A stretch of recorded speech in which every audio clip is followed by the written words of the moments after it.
Hello friends, कैसे हैं आप लोग। My self advocate Manibhushan Kumar. आज हम बात करेंगे सहारा इंडिया कंपनी के बारे में, क्योंकि एक वकील होने के नाते मेरा फ़र्ज़ है कि सुप्रीम कोर्ट का जो जजमेंट आया है वो आपको मैं सुनाऊं। तो सहारा इंडिया के बारे में पहले थोड़ा जानेंगे कि सहारा इंडिया क्या है, उसके बाद सुप्रीम कोर्ट का जो जजमेंट है वो आपको सुनाएंगे। चलिए स्टार्ट करते हैं। सहारा इंडिया कंपनी यानी कि सहारा इंडिया परिवार लगभग 40-45 साल पहले इस कंपनी को एस्टैब्लिश किया गया था, ठीक है।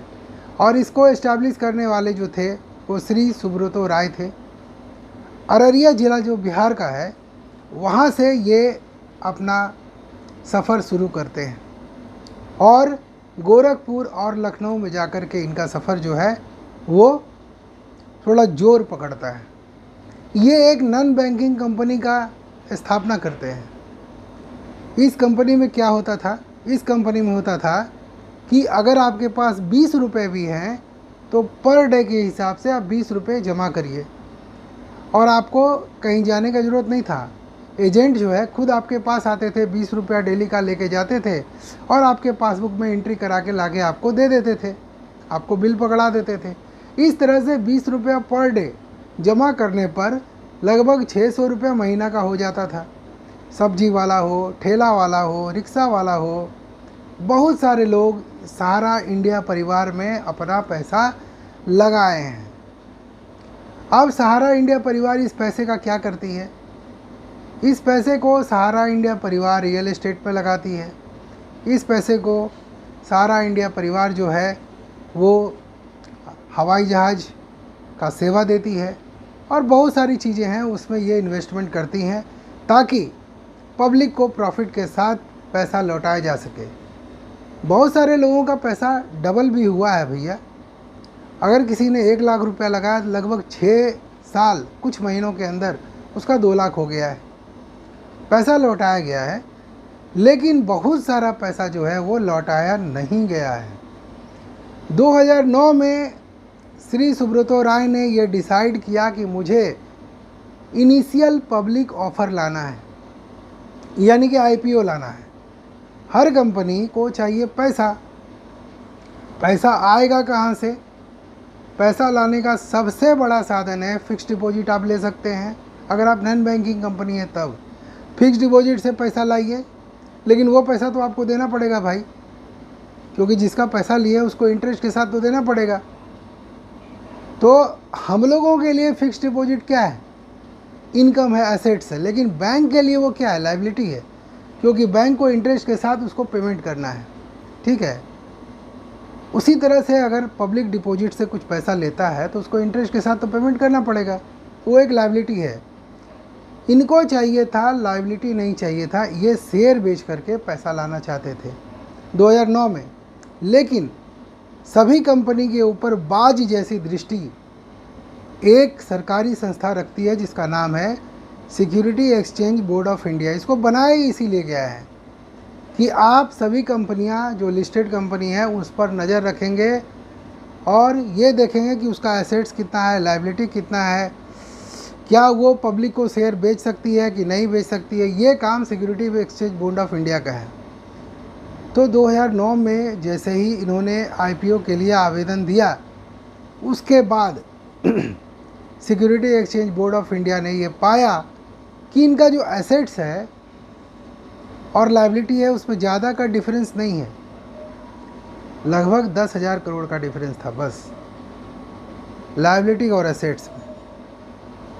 बहुत सारी अनियमितताएं पाई गई और सेबी को ऐसा लगा कि सहारा इंडिया परिवार जो कंपनी है उसका जो चीफ है वो कहीं ना कहीं पब्लिक के पैसे का मिसयूज कर रहे हैं, इसीलिए इनको लगभग जेल भी हुआ। लेकिन बहुत सारे लोगों का पैसा उसमें फंस गया।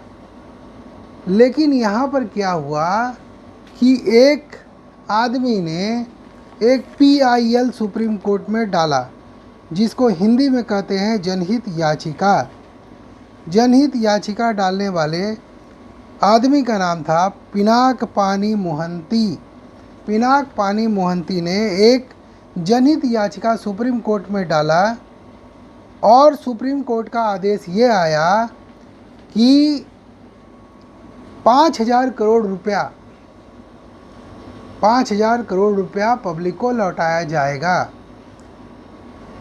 सुप्रीम कोर्ट ने, चूँकि पब्लिक के पैसे का मिसयूज हो रहा था, तो सुप्रीम कोर्ट ने लगभग 24,000 करोड़ फ्रीज कर दिया था सहारा इंडिया परिवार का,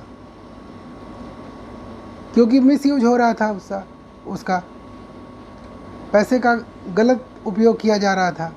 कहीं फ्लैट्स बनाए जा रहे थे तो क्रिकेटर्स को फ्लैट दिया जा रहा था, है ना, बहुत सारा चीज़ हो रहा था, जिसकी वजह से पब्लिक का पैसा नहीं लौटाएगा तो क्या माना जाएगा।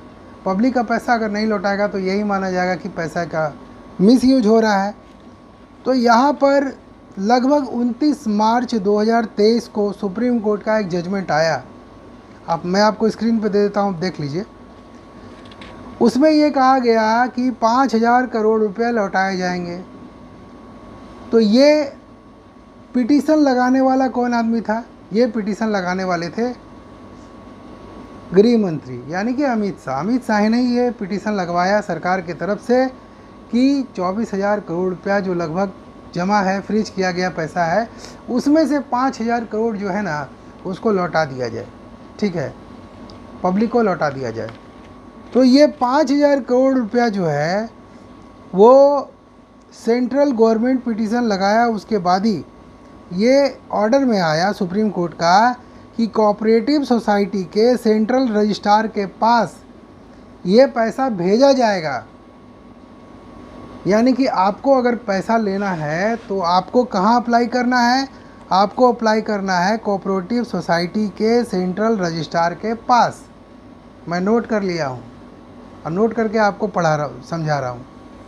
ठीक है, अब यहाँ क्वेश्चन ये उठता है कि हमारा जो फिक्स डिपॉजिट हम लिए थे उसका तो डेट पूरा नहीं, अभी 2 साल बाकी है, तो हम क्लेम अपना कैसे मांग सकते हैं? अरे भैया मांग लो, जैसे ही पैसा आपने जितना भी पैसा जमा किया है आप अपना पैसा ले लो, क्योंकि कंपनी की स्थिति ठीक नहीं है। अगर ठीक रहती तो सुप्रीम कोर्ट इनका पैसा को जब्त नहीं करता। तो 5,000 करोड़ अगर रिलीज हो रहा है तो आप थोड़ा वेट करें, वॉच करें और अपना पैसा निकालने का पूरा प्रयास करें। तो आपको कहाँ क्लेम करना पड़ेगा? सेंट्रल गवर्नमेंट कोऑपरेटिव सोसाइटी के सेंट्रल रजिस्ट्रार के पास आपको अप्लाई करना पड़ेगा, क्लेम करना पड़ेगा। यहाँ से सीधा पैसा आपके अकाउंट में ट्रांसफ़र कर दिया जाएगा। ठीक है, मैच्योरिटी पूरा हो या ना हो उससे कोई मतलब नहीं है। आप फिक्स डिपॉजिट किए हैं, जो किए हैं, आदेश यही है कि जल्दी से जल्दी 4 महीना के अंदर ये पैसा जो है आपको लौटा दिया जाएगा। अब यहाँ सवाल ये उठता है कि आपके पास क्या है? आपके पास पासबुक होगा, आपके पास आधार कार्ड होगा, आपके पास पैन कार्ड होगा, आपके पास सहारा इंडिया में जो पैसा जमा किए हैं उसका कोई स्लिप होगा। तो ये सारे चीज़ को आप कलेक्ट करिए। कलेक्ट करने के बाद वहाँ पे अप्लाई करिए और 5,000 करोड़ में अगर आपको चांस मिला तो पैसा आपको मिल सकता है। धीरे धीरे सरकार का ये मंशा है कि पैसा को रिलीज़ किया जाए, क्योंकि पब्लिक का पैसा है। और सुप्रीम कोर्ट पर आपको पूरा भरोसा रखना चाहिए, क्योंकि सुप्रीम कोर्ट जो है वो पब्लिक के हित में ही काम करते हैं। न्यायालय जो है एक बहुत बड़ा स्तंभ है। न्यायालय और वकील जो है आपको न्याय दिलाने का काम करते हैं। अगर ये जनहित याचिका नहीं दायर किया गया होता तो आज ये 5,000 करोड़ आपको नहीं मिलता। ठीक है, तो ये याचिका दायर किया गया, सुप्रीम कोर्ट का, सरकार का उसमें पिटीशन लगा, सरकार का हस्तक्षेप लगा। श्री अमित शाह के अथक प्रयास के कारण ये 5,000 करोड़ रुपया जो है वो आपको पब्लिक को मिल जाएगा। ठीक है, तो अगर आपको अप्लाई करना है तो मैं आपको बता चुका हूँ आपको कहाँ जाना है, वहाँ आप अप्लाई करिए। अगर आप इस जजमेंट को देखना चाहते हैं तो इसका लिंक जो है मैं वीडियो के डिस्क्रिप्शन में दे दूँगा, आप उसको देख सकते हैं। ठीक है, तो आज के लिए इतना ही। अगर आपको मेरा चैनल अच्छा लग रहा है प्लीज़ इसे सब्सक्राइब करें, लोगों के साथ शेयर करें ताकि लोग अवेयर हो सकें। Thank you. जय हिंद, जय भारत।